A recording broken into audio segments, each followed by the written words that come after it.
Targaryen dynasty united the Seven Kingdoms and lasted nearly 3 centuries.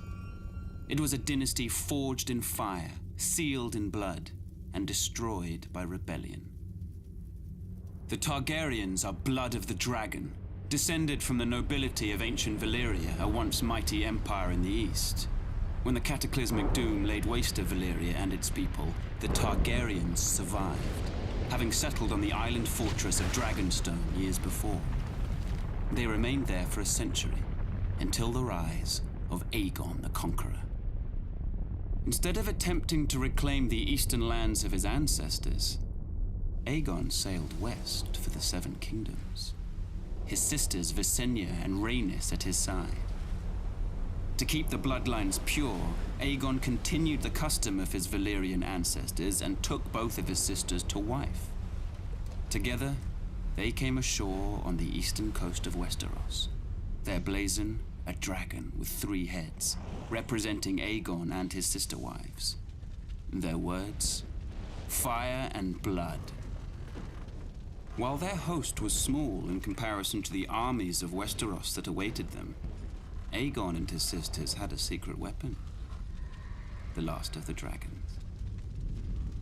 He conquered every kingdom save Dorne, which eventually bowed to Targaryen rule a century later. He had the swords of his enemies melted down by the fiery breath of his dragon, Balerion the Black Dread, and forged into the Iron Throne. The capital city of King's Landing was built on the eastern coast, where Aegon and his sisters first came ashore, and Aegon ordered the construction of a royal castle on its highest hill, the Red Keep. For 300 years, the Targaryen dynasty stayed strong in the face of rebellion, civil war, and plague. But the line of Dragon Kings was broken when my father, Aerys Targaryen, the second of his name, was overthrown in rebellion. My father was betrayed and slaughtered by Ser Jaime Lannister, a member of his own Kingsguard. His son and heir, my brother Rhaegar, perished on the field of battle at the hands of Robert Baratheon, who claimed the Iron Throne for himself. And so today, the only surviving members of the storied Targaryen dynasty are myself, Prince Viserys, rightful King of the Andals and ruler of the Seven Kingdoms, and my sister, Daenerys. We were spirited away to the free cities of the East by loyalists. Here we have lived in exile ever since, dreaming of a day when we will cross the narrow sea and take back my father's throne.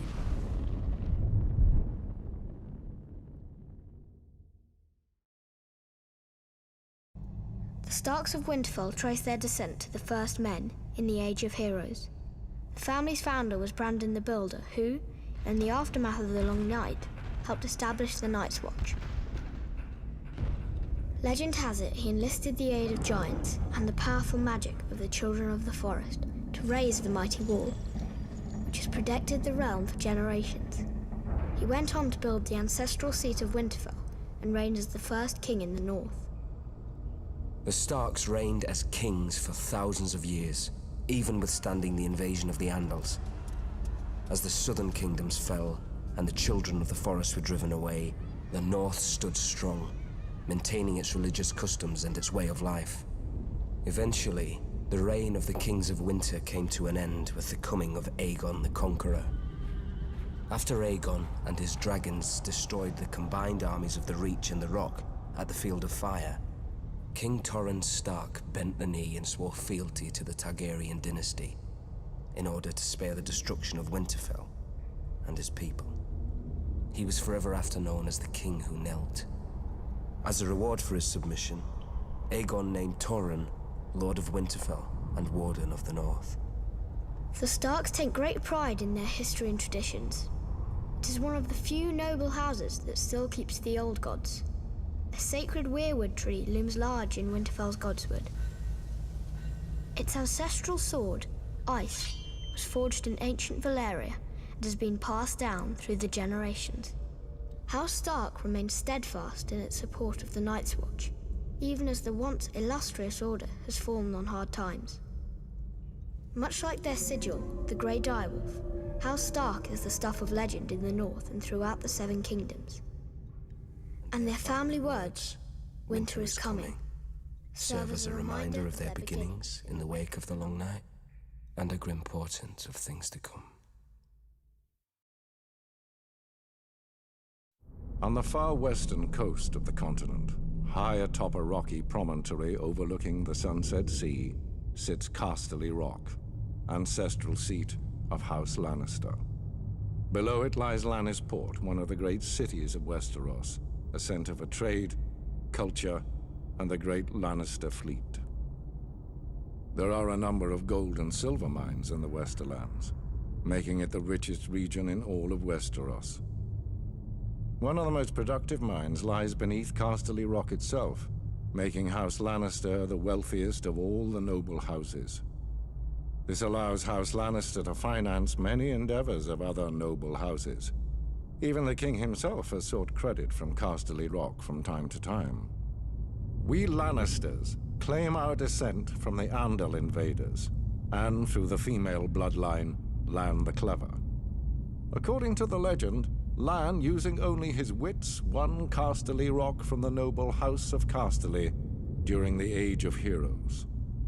The Lannisters reigned as kings of the Rock for thousands of years, and worked to make it the envy of the rest of the Seven Kingdoms. Our time as kings ended, however, when Aegon Targaryen, otherwise known as Aegon the Conqueror, arrived in Westeros with his army. The last king of the Rock, King Loren Lannister, joined forces with King Mern Gardener, the king of the Reach. Together, with 60,000 men, they met the Targaryen host in open battle. History tells us that Aegon unleashed all 3 of his dragons, slaughtering 4,000 men at what came to be known as the Field of Fire. King Mern himself was burned alive that day, and House Gardener turned to ash with him. Seeing both the threat and opportunity the Targaryens represented, Loren wisely surrendered and aided Aegon in his further conquest of Westeros. The Lannisters were thus appointed Lords Paramount of the Westerlands and Wardens of the West, titles we hold to this day. Let us be clear, though. It is neither luck nor royal favor that makes our house prosperous. There have been times in our history where some have thought us weak, lazy, or opulent. My father, Titus Lannister, nearly bankrupted our house with his poor investments, and allowed himself to be mocked openly at court. When our vassal, the Rains of Castamere, dared to rise up against the Lannisters, they learned how dangerous it can be to taunt a lion. I, Tywin Lannister, led the assault on Castamere to put down this rebellion. I made an example of them, to anyone who doubts our might. They even made a quaint song about the fates of the Rains of Castamere. Sadly, there are no Rains left to hear it. Today, the Golden Lion of Lannister is rightly admired and feared throughout the Seven Kingdoms. Our words are, "Hear me roar." But there are other words that should be remembered when crossing a Lion of Casterly Rock. A Lannister always pays his debts.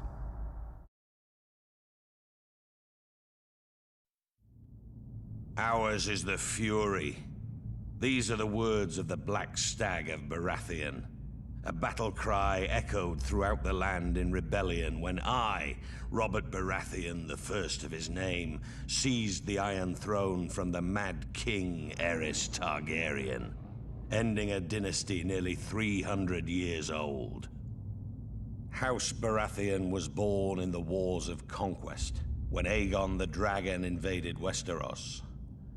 Aegon sent his commander, Orys Baratheon, to take Storm's End. Argilac the Arrogant, the last of the Storm Kings, foolishly left the safety of his stronghold and met the Baratheon warlord in open battle. Argilac was soundly defeated, and Orys took his lands, his holdings, and his daughter. Orys was said to be a half-brother to Aegon Targaryen. If this were true, a little blood of the dragon mingled with that of the stag in those days. The seat of House Baratheon is Storm's End, a legendary keep raised in the Age of Heroes. It overlooks Shipbreaker's Bay, where legend has it that Durin, the first Storm King, raised the keep with the aid of Bran the Builder of House Stark, forging a centuries-long connection with the Stormlands and the North. After Aegon's conquest of the Seven Kingdoms, the Baratheons remained loyal enough to the crown while Targaryen kings came and went. But loyalty has its limits. When Rhaegar Targaryen, Aerys's vile son and heir, abducted Lyanna Stark, my betrothed, my beloved, it was time to act. We raised our banners, Baratheon, Stark, Jon Arryn, and the Tullys, united in rebellion against Rhaegar and his father, the Mad King. We were victorious and took the Iron Throne. That bit of dragon blood in my veins came in well, as it made me a distant relation to the Targaryen dynasty blood of my long-lost ancestor, Orys. The truth of it is, I took it. I sit on the Iron Throne. I rule the Seven Kingdoms from the Red Keep.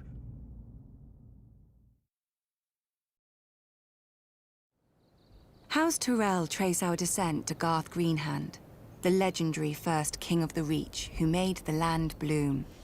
But so too does every noble house around us. It seems dear ancestor Garth planted as many flowers as he plucked. A king should have more consideration for his line, don't you think?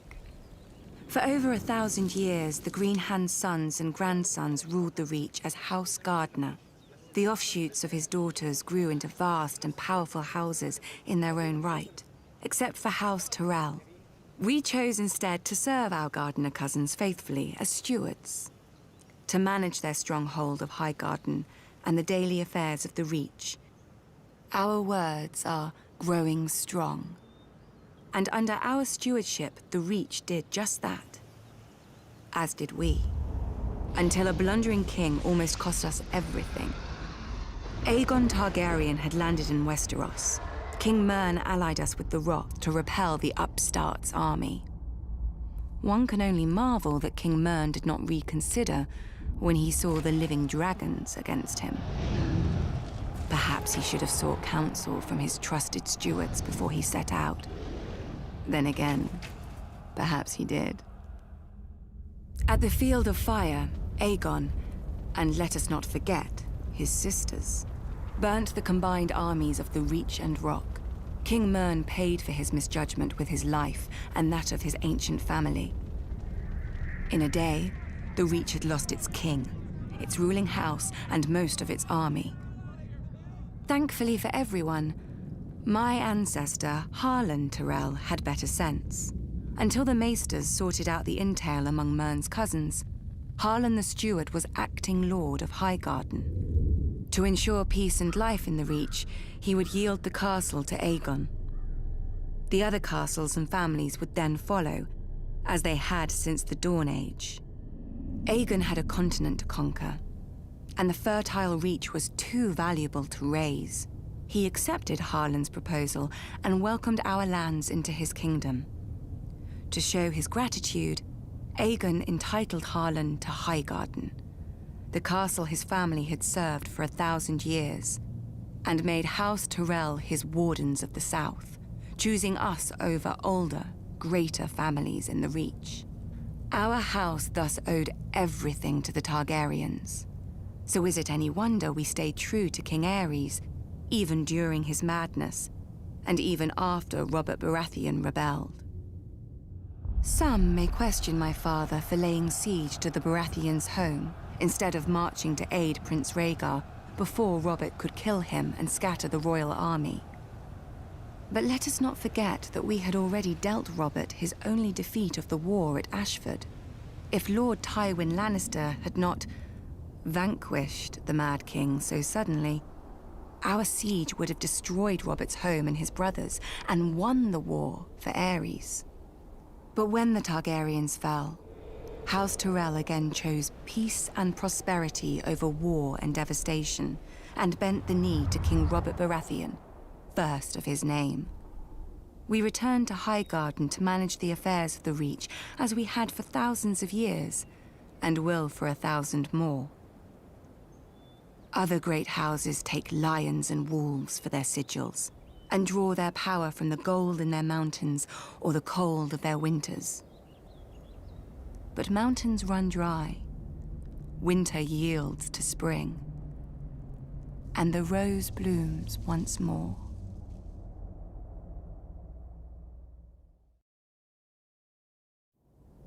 In the snow-capped mountains of the moon, standing high above the rich lands of the Vale, stands the Eyrie, a storied and impregnable fortress said to have been built by the legendary Mountain Kings in the Age of Heroes. It is the stronghold of House Arryn, one of the oldest noble families in Westeros. Their sigil, a soaring falcon over a crescent moon.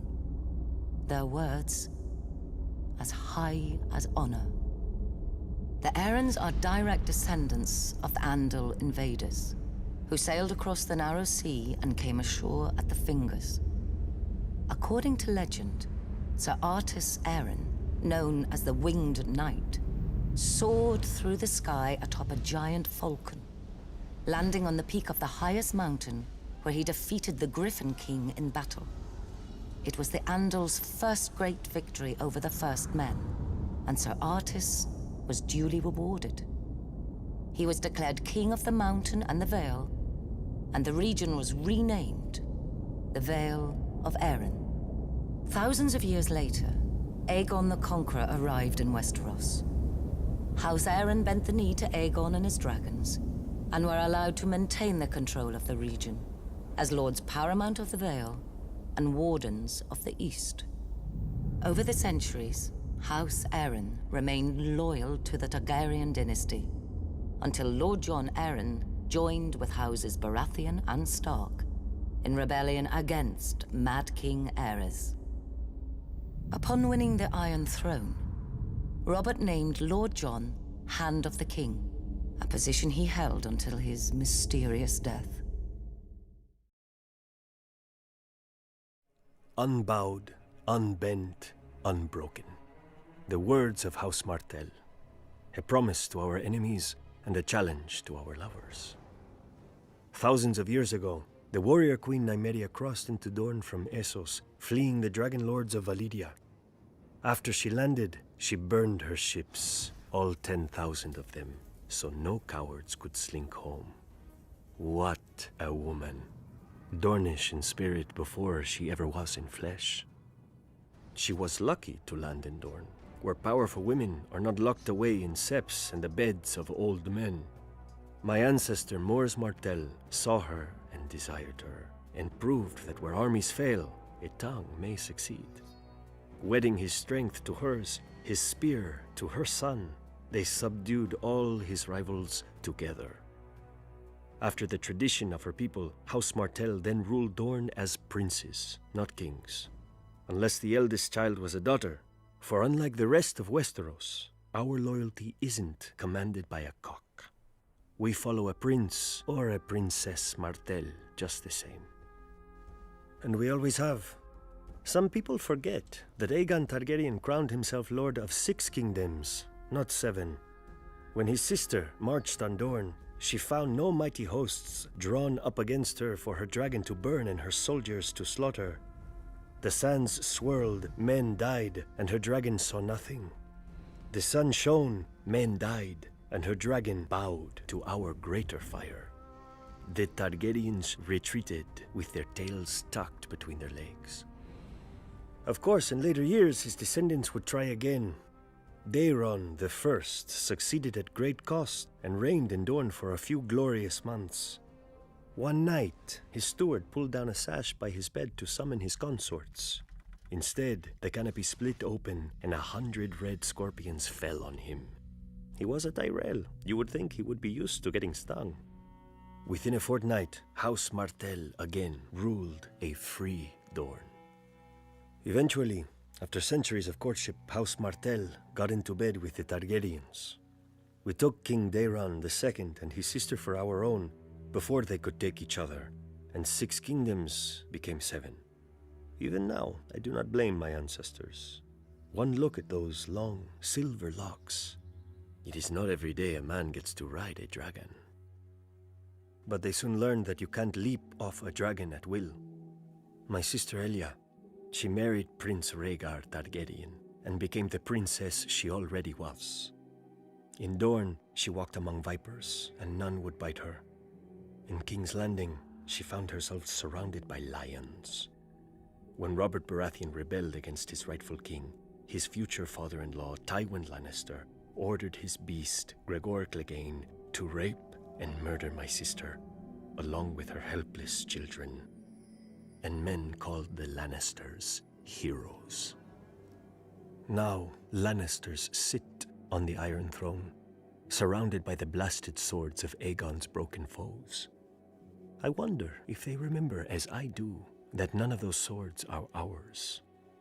I wonder if they see, as I do, my sister's red blood soaking into the stones of their precious red keep. Maybe they need reminding.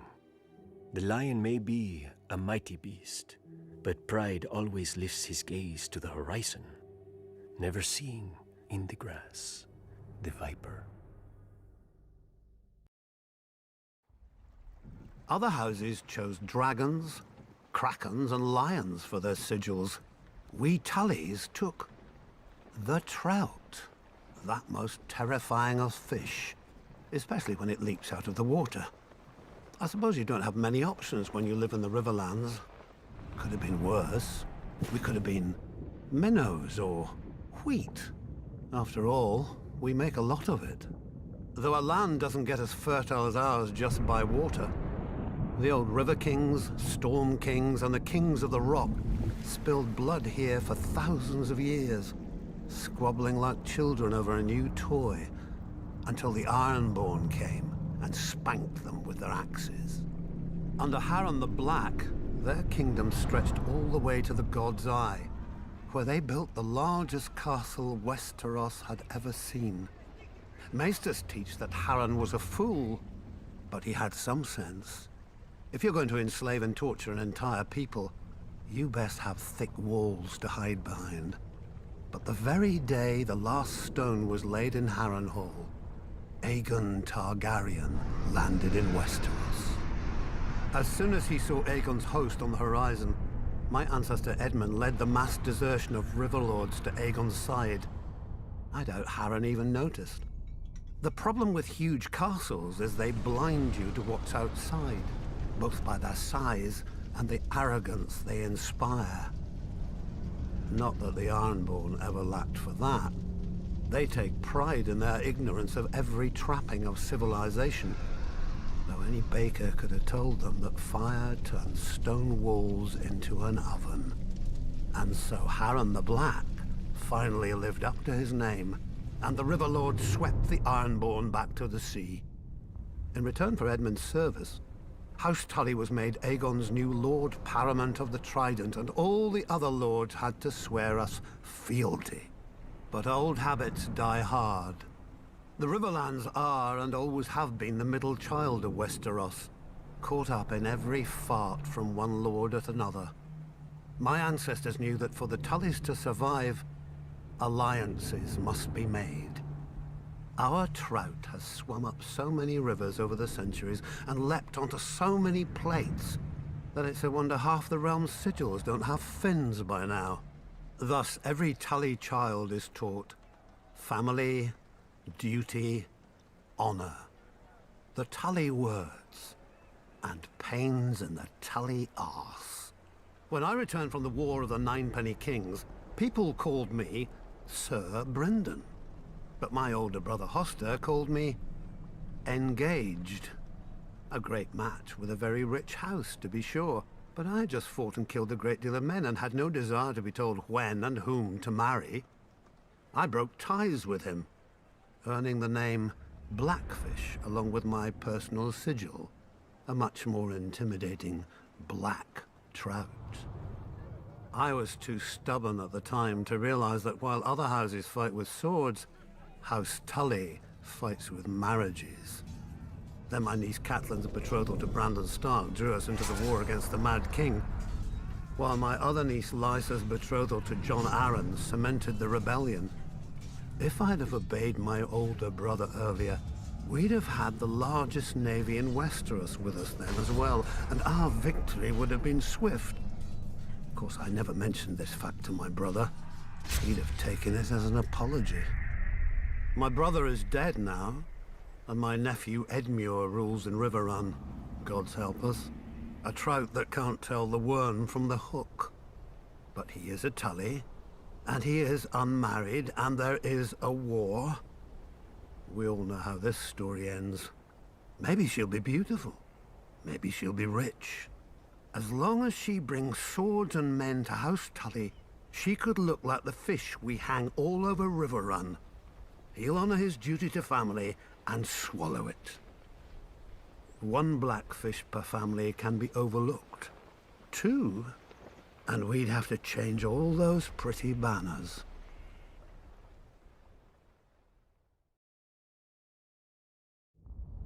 Like the Starks, the blood of House Bolton runs back to the first men.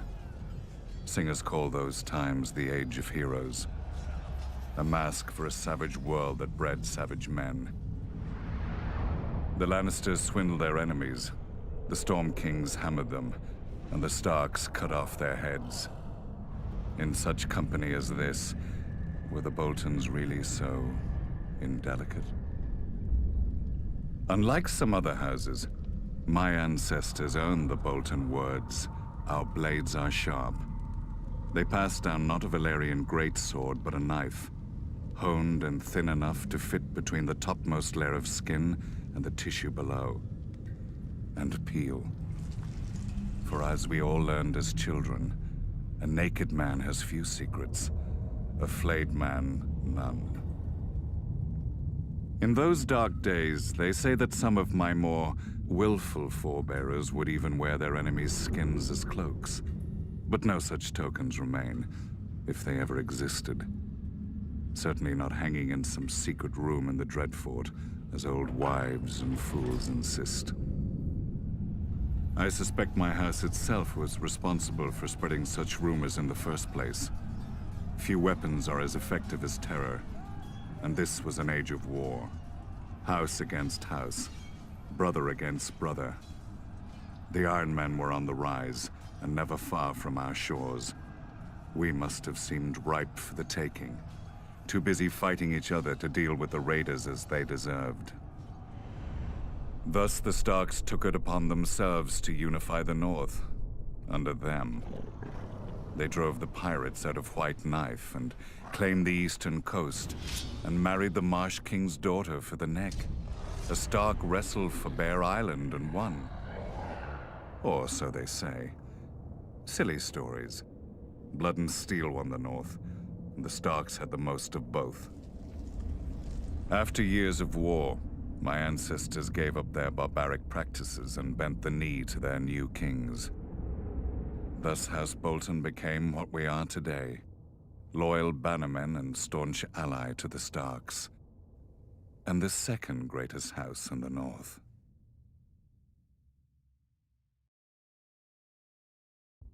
Some houses rise to power through strength, others through wealth. House Frey gained its title through cunning. Centuries ago, its founder looked at a map and noticed how the trident spears the neck, cutting off the north from the south. He realized that a river of gold would flow to the man who owned the right bridge across the water. It took the Freys 3 generations to complete their forefathers' vision. A massive arch of smooth gray rock, wide enough for 2 wagons to pass abreast. When they were done, they built high curtain walls, deep moats, and heavy gates to protect the approaches, and put up squat, ugly, formidable keeps on either bank. The Twins, commanding both road and river with arrow slits, murder holes, and portcullises. The Twins ensure that no one crosses without begging the Freys' leave and paying the Freys' toll. The plan worked. The family grew rich and powerful, exacting gold from lords, merchants, and poor farmers. A good thing too, given the number of Freys the bridge has to support. The current lord, Walder Frey, has seen over 90 name days and sired near as many children, true-born or otherwise. A shameful thing in any other lord, but Walder Frey possesses no shame. A dangerous thing for any other lord, but Walder Frey has no concern for heirs or fear of their impatience. Perhaps Lord Frey thinks to outlast them all. Given the infighting he encourages among them, perhaps he will. Whatever the case, House Frey does nothing so well as survive. When the Ironborn conquered and razed the Riverlands, the Freys hid in their castle. When Aegon and House Tully swept the Ironborn back to their islands, the Freys hid in their castle. When my ancestor demanded their allegiance as Aegon's new Lord Paramount of the Trident, the Freys bent the knee from their castle. Perhaps then we should not have been surprised when my father, Lord Hoster Tully, called his banners against the Mad King, and Lord Walder didn't answer. The Baratheons, Starks, Arryns, and Tullys, some of the oldest and greatest houses of Westeros, fought and bled for the cause of justice, while House Frey hid in its castle and waited. No doubt if Rhaegar had won at the Trident, Lord Walder would have given him safe passage into the north, to destroy the rest of my husband's northern army for a fair price. But Rhaegar fell, and lo and behold, the Frey army appeared to render aid to our already victorious forces. Many sniggered that Lord Walder had been waiting for his army to come of age, having fielded it out of his own breeches. My own father named him the late Lord Frey, to the other lords' amusement. A slight that pricks Lord Walder to this day. In many ways, however, Lord Walder was wise. We had no guarantee of victory, and had he fought with us from the outset and we failed, he would have lost the bridge his family was so proud of. More pride than honor. Those should be the words of House Frey. Yet part of me wonders if Lord Walder waited not out of fear, but hope. That we would be destroyed, leaving him to assume my family's place as Lord Paramount of the Trident. To buy the respect they've always wanted, but refused to earn. No. Not even Lord Walder could be so disloyal.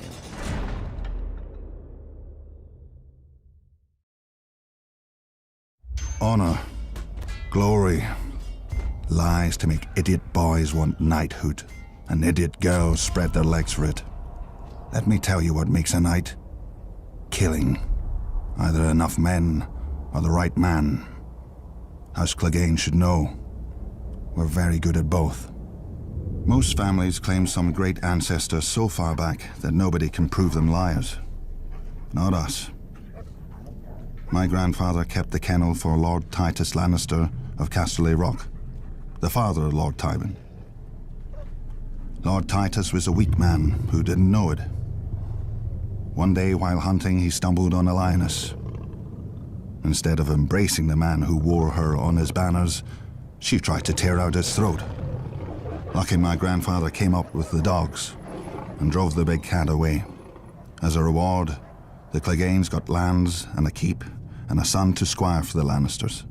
We took the 3 hounds who died for them as our new sigil. When Tywin Lannister became Lord of Casterly Rock, he wanted more from his former kennel master than fealty.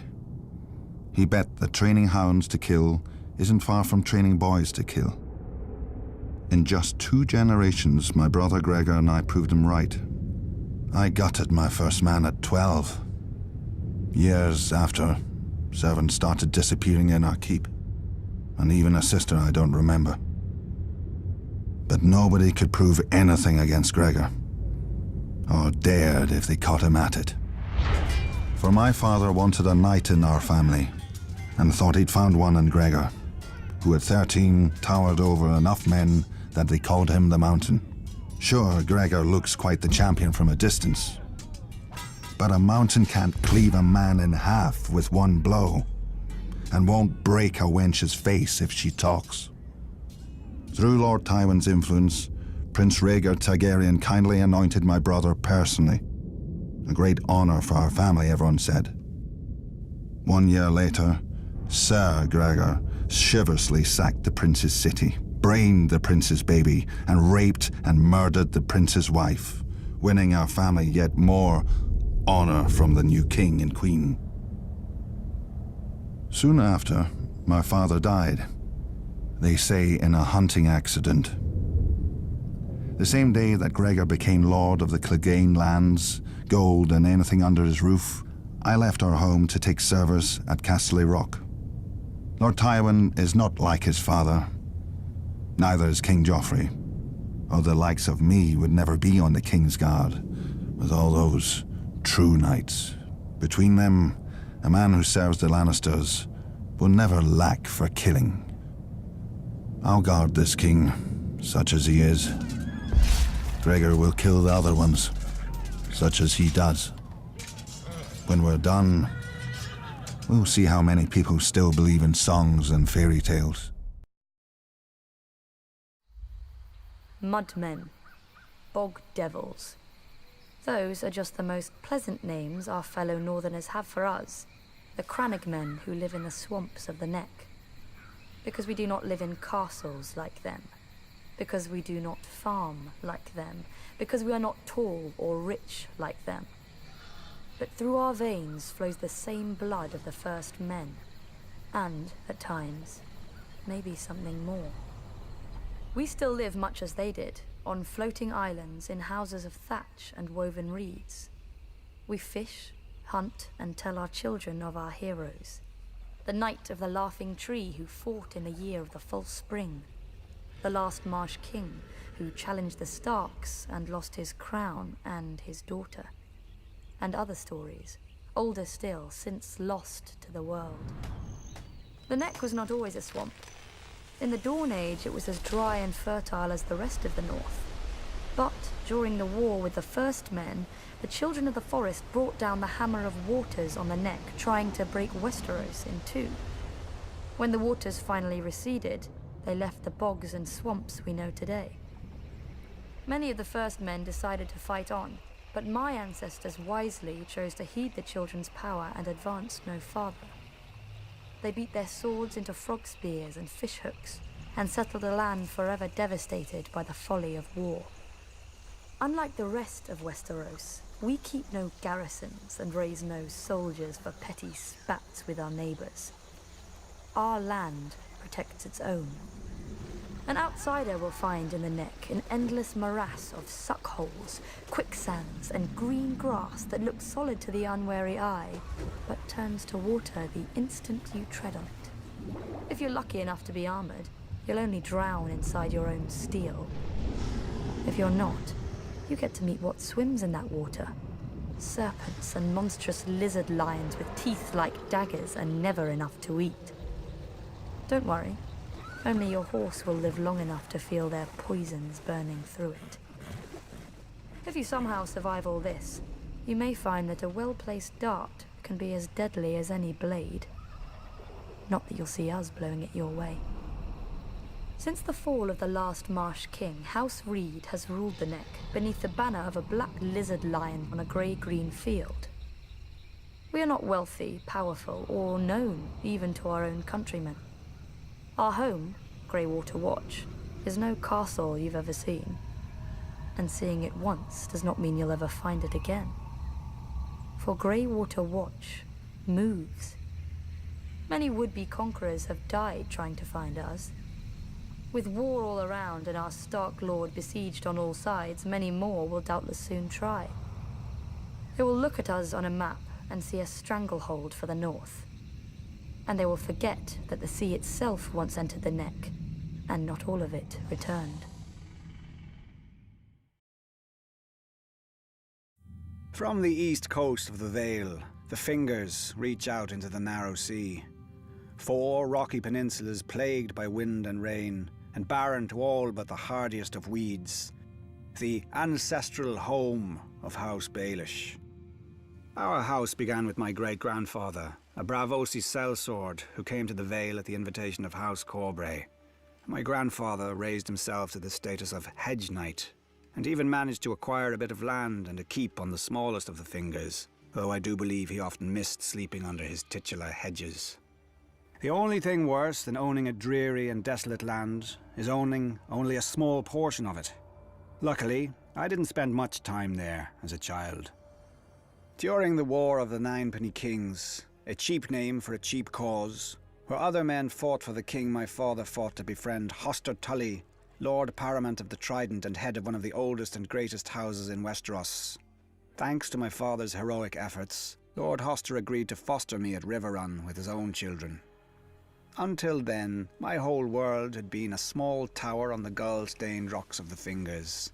But when I first saw the stone walls of Riverrun rising from the Trident, towering over me, back then I was a little more easily impressed. The boy in me thought the gods themselves must live in such a place. I soon learned otherwise. Lord Tully's son, Edmure, was quick to ensure I would never forget myself in their house. He nicknamed me Littlefinger, after my size and homeland, and the name was just cruel enough to stick. His sisters, Lysa and Catelyn, made me a pawn in their kissing game, traded back and forth between them for practice. Needless to say, I enjoyed spending time with them more than Edmure. As we grew older, the game began to change, as all games do. Lysa grew more bold, and Cat more demure. When Lord Tully announced Cat's betrothal to a brute from the north whom she'd never met, I realized her duty would outweigh any feelings she had for me. Fool that I was, I challenged this Brandon Stark to a duel for her hand. He was a warrior, I was a boy. If Cat had not intervened, he would have killed me and laughed over my corpse. For my insolence, Lord Tully banished me from Riverrun. No matter. I had learned everything I needed by then. I would fight my battles not with swords, but with wits, where few men could match me. Even then, House Baelish might have died out on the rocks of the Fingers. I was again a poor lord, with no allies and no prospects, except, if I were lucky, the daughter of a middling merchant. Then, opportunity arose. The Mad King executed that Brandon Stark and incited a rebellion. My old friend, Lysa Tully, was married off to Jon Arryn, Lord of the Vale, to cement the alliance against the Iron Throne, bringing her within my circle again. I quickly capitalized on our former affection and persuaded her to have me appointed as controller of customs at Gulltown, the Vale's greatest port. Wars burn gold like wildfire. When I increased the port's income tenfold, her husband took notice of this lowly lord from the Fingers, and when the new and profligate King Robert needed a master of coin who could find gold where no one else could, why, Lord Arryn knew just the man. Once, House Baelish had no lands, no name, and no gold. Now we have quite a lot of each. What new rung will the next generation climb? Let us not be hasty. I'm not finished yet.